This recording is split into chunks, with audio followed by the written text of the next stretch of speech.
The most valuable currency you possess is slipping by 1 second at a time. Are you using it to get yourself where you want to be in life, or is it being wasted on distractions? My work demands nearly all that I have, and whatever is left, I give it to people who need it.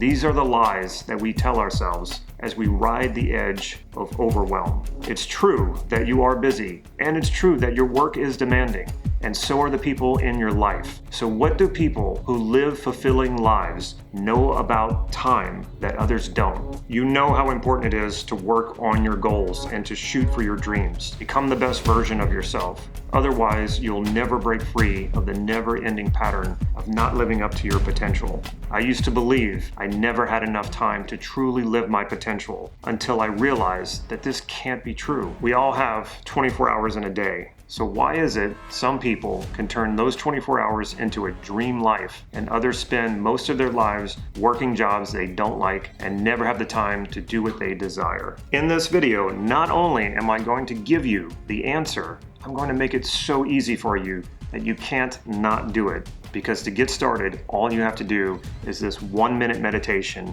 every single day for 21 days to make it work. You may be wondering, why is this video as long as it is if all you need to do is a 1-minute meditation? That's because time without context doesn't exist, and without the proper context, it won't work. Here's the context. You may have heard that while you're meditating, your brain waves change. And in fact, the brain waves of people who have a daily meditation practice differs from the brain waves of people who don't meditate at all. I once heard dating coach James Marshall talking about a machine that could replicate the brain waves of a Tibetan monk who had spent the last 20 years meditating all day, every day, so that anyone could experience it without having to put in the 20 years of time and effort. Sounds pretty cool, doesn't it?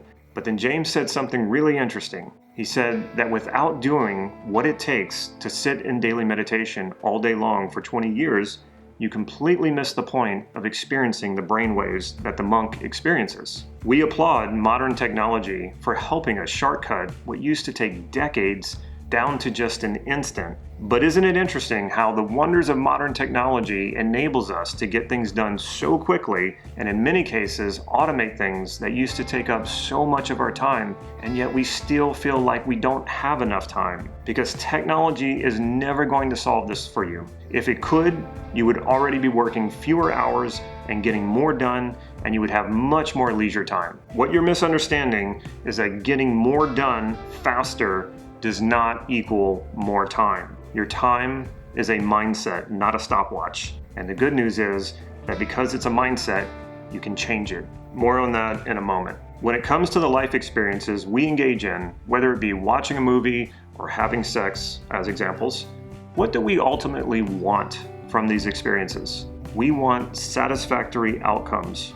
Do we not? In other words, take the Tibetan monk's brainwaves out of the context of what it took to acquire and refine those brainwaves over 20 years and put them in Peter's head.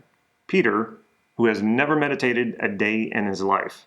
The monk's brainwaves would be rather useless to Peter, who wouldn't understand the purpose of them because he didn't pursue them for 20 years. At best, it would probably just be an interesting and novel experience for him. He learns nothing from it. It's not the end result of something he did to fulfill his potential.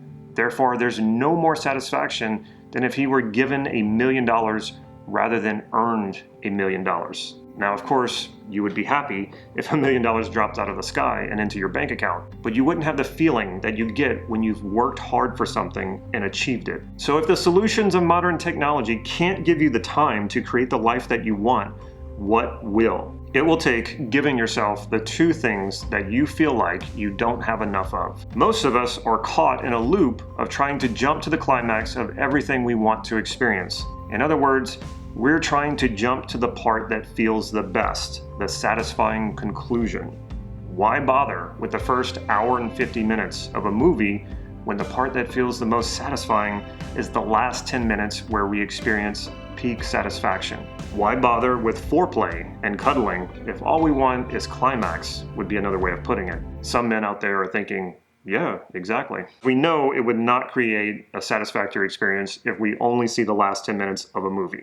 We wouldn't understand the context, and it would be absent our emotional investment. Not only would it be silly to approach movies this way, it's silly to approach life this way, but that's exactly what most of us are doing. Knowing this doesn't seem to stop us from managing life with the attitude that faster and now is always better than slow and gradual. The most successful business in the world, Amazon, is based on this compulsion of ours. It would seem that based on how we live, that we want to grow up as fast as we can, grow old as fast as we can, and get to the end of life as fast as we can. But no one in the world wants that. It's safe to say that everyone wants lasting satisfaction. Learning how to take charge of your sense of time is critical to achieving this. Racing as fast as you can to the next thing and to the next thing is not the answer. It will only make you feel empty because getting things done is only part of the equation when it comes to fulfilling your potential. What you do right now, emphasis on now with your life, is more important than anything else. So if the reason you're not actively pursuing your dreams now is because you're too busy with other things, my question to you is, how do you have the time to do everything else but live a life that you find fulfilling? If you're choosing to be busy with anything other than moving you closer to your dreams, give up on your dreams. You don't really want them. Thinking about them is only a sad reminder that you're never going to get there. If you don't like the way that sounds, then the question you need to answer is, do you want to rent your life out to distractions and other people for the majority of it?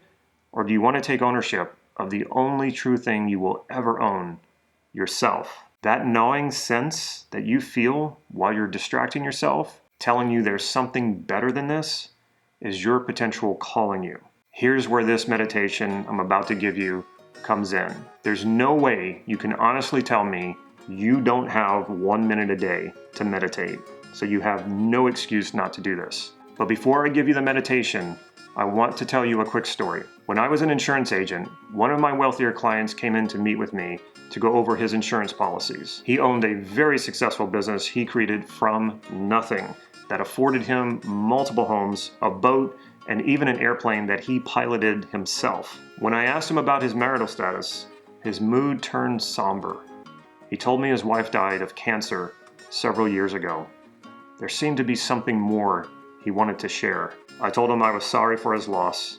It seemed obvious he loved his wife and missed her very much. And I went back to discussing his insurance. At the end of our meeting, I commended him for being a self-made success and for really living a fun and enjoyable life. He turned somber again and said, "My wife worked all the time, and she was very cautious about everything. She was always saving money and never wanted to spend anything, never wanted to take trips, and never wanted to buy nice things. When she was dying, she said to me, 'All you ever wanted to do was enjoy your life, go on trips, and buy nice things, and do what you love. And I spent most of my life never really living, and now it's ending.'" The reason I'm telling you this is not to make you sad. It's because we should all keep in mind that our time is limited. We're not guaranteed a long and healthy life. Time is your greatest asset. Leverage it for your greatest fulfillment. Now here are the instructions for the meditation. Like James Marshall said about the point of meditating for 20 years has more to do with what it takes to meditate for 20 years. The instructions for this meditation is just as important as the meditation itself. Don't expect it to work unless you follow my exact instructions. First instruction is to do the meditation for 21 days straight. If you skip a day, start over. You must do it for 21 days consecutively. Second, do it at the beginning of your day before you walk out the door. If you work from home, do it before you start work. Third, only meditate for 1 minute. Do not do any more than 1 minute for the first 21 days. After the 21 days, if you want to do more, go for it. But for the first 21 consecutive days, do not do more than 1 minute. Fourth, don't start anything new, like a new diet, a new workout plan, or any new practice. Wait until after the 21 days. If you already have a daily meditation practice, keep doing it. Just do this meditation separately. In other words, don't change anything else in your life during the 21 days. If you find that you start having a lot of ideas about things you want to do and things you want to try during the 21 days, write them down so you don't forget them. After the 21 days, go back to your list and pursue the ideas that still seem worthwhile. One more thing before we start. In the description box, right down here below this video, there's a link. Click that link and you will get a PDF of all of the instructions as well as a transcript of the meditation. Your final instruction is to record yourself on your phone reading the meditation. You will use that recording every day to meditate for the 21 days. Time to meditate. Put everything down, no taking notes, sit in a relaxed position, turn off any other devices. Here we go. Close your eyes, take a deep breath, release all tension in your body as you exhale. Forget about the future and the past for a moment. They'll still be there after this. Let go of all of your worries. Now feel your love for everything and everyone you love. Feel the love from everyone who loves you. Feel the lightness of being everything and nothing at the same time. Know that this is as good as life is ever going to get. It doesn't matter how much you accomplish. Life will never be better than this right now. At the lowest point of your worst failure, you still have this. Always. Now take a deep breath, open your eyes, go out into the world, and take back what's yours as if you have nothing to lose, because the truth is, you have nothing to lose by taking back your time. Over the next 21 days, I would love to hear about your results, so please post them here in the comments below.